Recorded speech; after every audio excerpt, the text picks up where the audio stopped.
After a day of hiking and hanging out in the mountains, a group of guys was getting ready to head home when a sudden gunshot rang out, freezing them in place. They looked around, startled, but saw nothing unusual. Figuring it was just someone hunting nearby, they shrugged it off and prepared to move on. But just then, the fifth guy in the group stood there in shock. The bullet had hit him in the arm. Maybe the shot was so fast he hadn't felt it right away. The others rushed to get him back to the car and quickly wrapped his wound with some gauze. They were about to drive to the hospital when the third guy yelled out,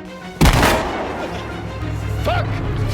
Hört auf zu schießen, ihr Vollidioten! Ihr habt eh schon einen von uns angeschossen! Turns out, the same bullet had also punctured a tire. The fourth guy immediately told everyone to get behind the car for cover. He realized they were being targeted. This was supposed to be a relaxing day out for the brothers, and now they were caught in something terrifying. No one knew what to do. The eldest tried to stay calm and pulled out his phone to call for help. But deep in the mountains, of course, there was no signal. After waiting for a while and getting no response, they decided to try to get in the car and leave. But just as they stood up, more gunshots were fired at them. They had no choice but to run into the forest, where there were more trees and rocks to hide behind. As they ran, the eldest's phone fell to the ground. He didn't dare go back for it, so he told the second brother to grab it. The second, thinking, hey, maybe I'll get lucky, ran back, only to nearly get shot himself. Seeing that, the eldest didn't wait. He just turned and ran. But he didn't get far before he stepped wrong and got his foot stuck between two logs. The others rushed over to help, and thankfully, it was only a surface injury, not enough to stop him from walking. Soon, they reached a small river. Without a word, the fourth guy started hopping across the stones. The others followed quickly. The fifth guy, however, had a fear of crossing water and moved painfully slowly.